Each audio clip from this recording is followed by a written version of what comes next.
Ladies and gentlemen, boys and girls, children of all ages, welcome back to Everlasting Summer. It's been a while since I played this. I kind of remember what happened last time that happened differently from the first time we played is that we got the message from ourselves. Jimmy, we said we're here for a reason. So let's see what that reason is. This is all the first one. Here we go. Day 4. And also, I now know from previous play is that we are limited to 7 days, 1 week. So let's see what day 4 holds for us now that we're down this path of weirdness that I can't remember. A hellish cracking in my head woke me up. Crackling. My skull felt like someone was blowing on it from the inside. Now, when I wanted someone to blow my mind, that's not what I meant. I wanted to, I rubbed my eyes, saw the ringing alarm clock on my bedside table, knocked it off, and dozed off again. Ellipses looked at me sadly. He was already awake for hours. When I woke up, it was already 8:45, and that's still not too bad for waking up after traumatic event. Anyways, looks like it's time to wake up. I can't miss my breakfast. I got up, scratched myself inappropriately, and suddenly remembered last evening. There's a piece of paper under my pillow. L-O-A. You are here for a reason. I still don't get it. What does it mean? How did I manage to send a message to myself? Why don't I remember that? More questions than answers. No answers at all, to be precise. But still, I left the cabin and looked over the camp. No, it sure doesn't look like an illusion. But this memo, it made everything much more complicated. Was that fire hose always there? What, can I trust? My stomach growled tenaciously. Even Agent Mulder didn't conduct investigation hungry. No, but he did watch a lot of porn, so. There was unexpected crowd near the canteen. Of course, there was no other place in camp pioneers loved as much as the canteen, but why were they all crowding around on the porch? I came closer to understand what was going on. It looked like all the camp had gathered on the porch. There were all the familiar girls, Olga and Electronic. There was a heavy, lively discussion. I drew in closer.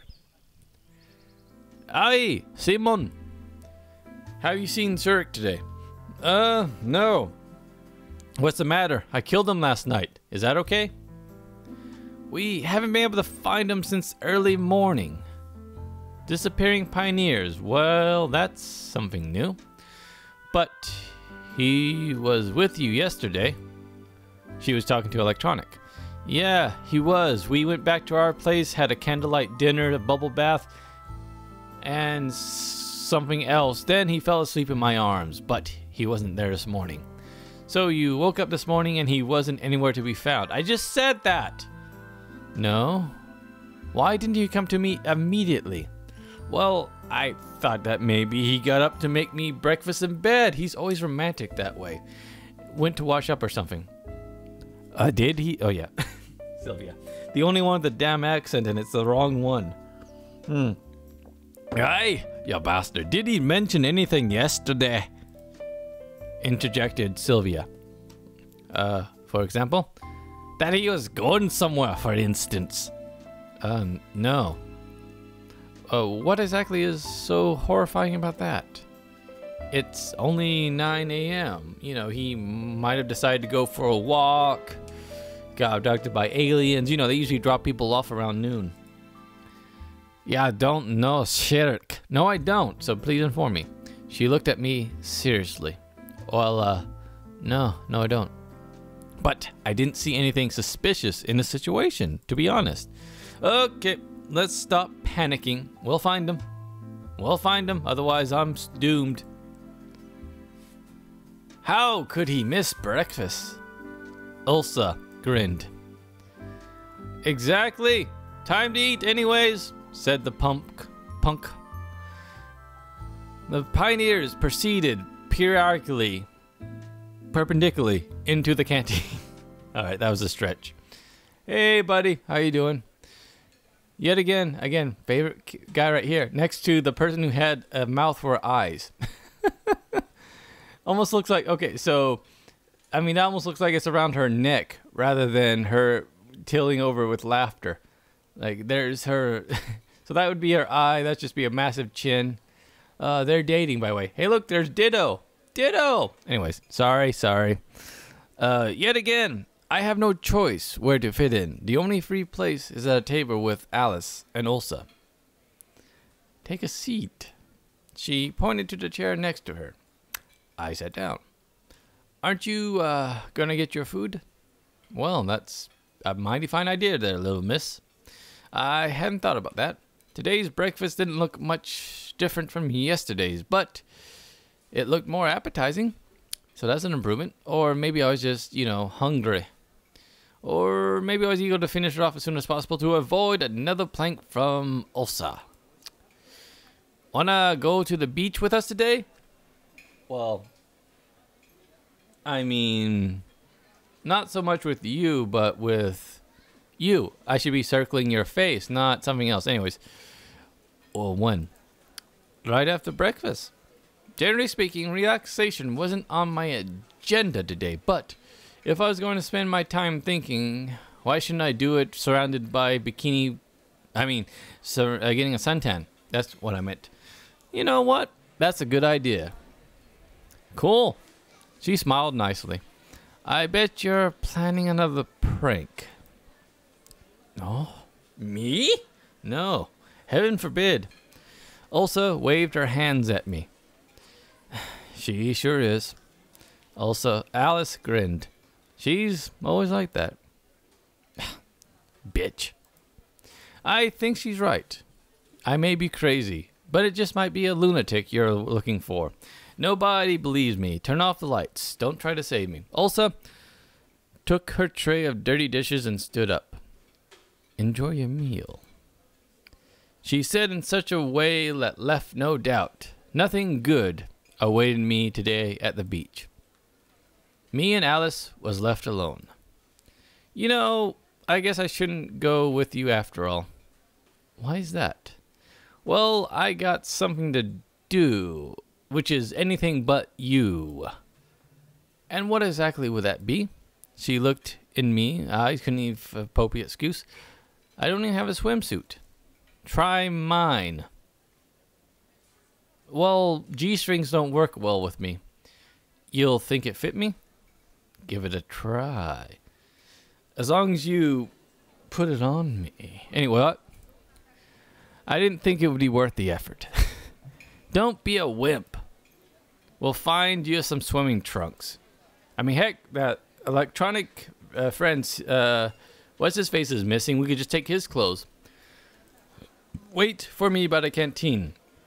I'll be back. Okay, she said with Australian accent. Austrian, excuse me. Finishing my breakfast, I left the building and sat on the stairs. Pioneers, all having their own business, hurried past me one by one. No one stopped by me. No one even looked in my general direction. It seemed they didn't consider me a stranger, but exactly the opposite. Just another hip teenager with a full flock of hair, which I miss. Their comrade, you can say. I caught myself thinking that I started to consider camp and its inhabitants with not such a caution as I had on the first day. Indeed, Alice was back in a couple of minutes. Ready? Well, I mean, I have the little Jimmy hat here for you. What? Ready for what? She gave me the trunks. Though you could hardly call them trunks. They looked like pink boxers decorated with butterflies and pretty flowers. Actually, they were boxers. I'm afraid to ask, but was this from the last guy you banged last night? Oh! Or was it your mom's boyfriend? Too scared to put them on? Well, you know, I don't have the slightest intention of doing so. I appreciated her joke, but wasn't going to make myself a laughing stock. Put them on, she said roughly. Why don't you try them on instead of me? I think that the color of the swimsuit would set off your eyes nicely. Let's make a bet. Again with the bets. I have no desire accepting her bets. No thanks. Alright, either you go to the beach wearing them, or you swim naked. Again, I think I pointed out last time, if this is all just a fantasy, just do it. Have fun, go wild, go naked, just strip right now. Let your inner voyeurism. Anyways, weighing the pros and cons, even the second option seemed better than the first. I'm not planning to go anywhere at all. Then I'll tell everyone that you left the trunks in my cabin. Why would you do that? How should I know? She burst into laughter.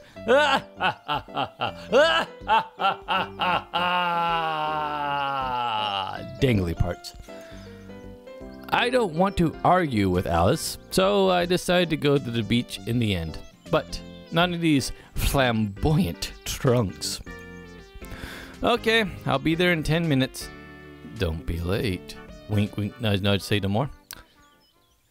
I dragged my feet to the leader's cabin to get a towel and hopefully to find something like trunks. You know, purple hair, short guy with a big sword. Olga was waiting there for me in my room. She was starting to change into her bathing suit and I watched. Simon, did you hear anything about Shurik? No, but can I borrow his clothes? Same as half an hour ago. I walked to my bed and took a towel. Are you going somewhere? Yeah, to the beach, you bitch. Wait, do you have swimming trunks? You came here without any luggage, as I recall. Strange, the fact didn't seem to surprise her during the first encounter, but whatevs. No. So, what will you wear? My birthday suit. If you want to view it here, then what? Good question, what? I don't know. Wait a minute. She walked into the wardrobe and unlocked her dresser drawer. In a moment, she had a pair of normal black trunks. Where did she get those? More importantly, she had your clothes to begin with. She just has a spare set of clothes. She's a camp leader. They have spare clothes for such things. It's normal. Someone from the previous session might have forgotten them. Considering all the strange things in this camp, it really wasn't surprising to find men's swimming trunks in Olga's rooms. Thanks.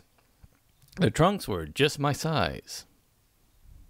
Ellipses agreed with my fashion sense, because the pink just blended in with my skin tone too much.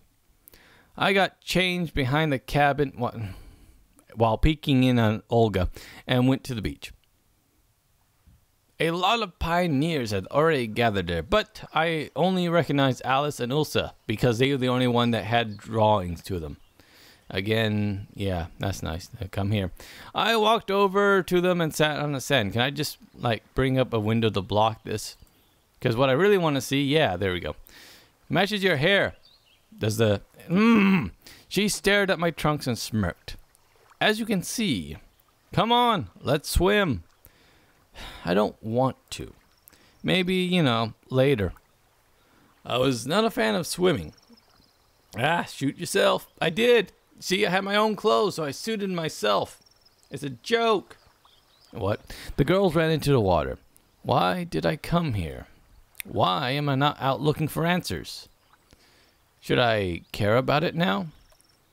Seattle, excuse me, I forgot. Seattle seemed normal. See, there's a train there. Everything's fine. This is just the Puget Sounds. There we go. Puget Sounds. Certainly, a lot of strange things have happened to me during the 3.5 days, but not one of them, taken separately, seemed all that supernatural. Especially since I didn't get any closer to, oops, I hit the mic, my bad, finding as much as a clue. On the contrary, everything has happened here has only confused me more.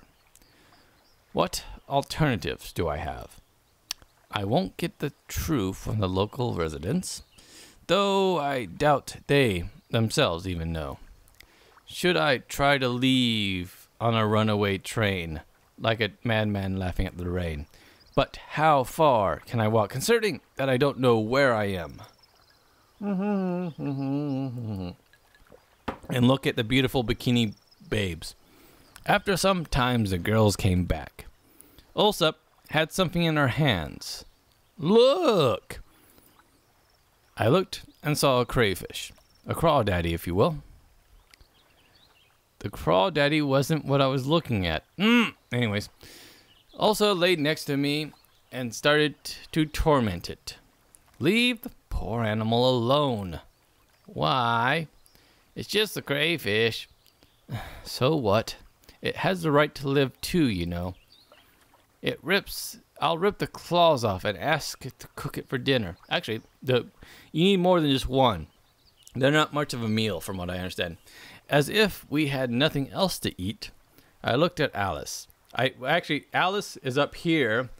I looked at Alice, is referring to the gleam here I'm looking at. She seemed totally uninterested in Ulsa's fun with the poor sea creature. Tell her about it. Tell her everything you need. Sorry. Did I do that last time also? I bet you $5 I did. What's wrong? It's a crayfish. It deserves it. It looks like the girls missed the lesson on nature in primary school and lacked empathy for the environment. Give it. Here on the beach, let's just do it. Know what? I snatched the crayfish off of Ulsa. Suit yourself. With a little surprise, she didn't resist. I looked into the eyes of the poor animal. They didn't express anything at all, but I thought if it could speak, it would certainly be outraged, and maybe it would go to the UN Convention of Human Rights. To tell the truth, I wasn't sure why that would help. I took the crayfish to the river and set it free. Never mind, I'll catch more. There's plenty of fish in the sea. Yes, I've heard that expression. No doubt about it, I mumbled. I went back to stare at Alice's ass. Time passed, and I was getting pretty sleepy. I fell into a deep, deep nap. I don't remember what I was dreaming about, but I left a mess in my pants. If I was dreaming at all, but I woke up when someone shook my shoulder. Again, why did she get in a bikini just to come and wake me up? Not that I'm complaining, since she's the only adult in this, and that's a nice swimming suit. It looked better on the floor. Olga stood next to me in a bikini. Did you come here to swim too? I asked, still half asleep. No. It's almost time for lunch, and we still can't find Shurik. The leader said, standing before me in a wet swimsuit. And I want you to look for him. It seems like I'm the only pioneer in this entire camp. I was sincerely outraged. Every time it was getting clear that Olga considered me her errand boy, slave, whipping boy, personal sex slave. Sorry, I just got an email notification. Yes, I liked it when you bend over like that. If you came to help me, why exactly me? However, after some thought, I decided to agree. After all, my shoulders and back got sunburned while I was sleeping and searching for Shurik. Let me get acquainted with the unexplored locations of camp. By the way, is this a collar? I just noticed this. Well, not to say I wasn't looking elsewhere, but why? Is that a collar? Interesting. Okay. It was not exactly right to wander around wearing only a swimsuit. And trunks, so I go change first. Ellipses followed me in his G-string. 10 minutes later, I stood outside Olga's cabin, deciding where to go. I go to the boathouse or the bus stop. I can't remember where I went last time, so where do I want to go this time? I'm here. I can go to the forest. Let's just go to boathouse. See what it's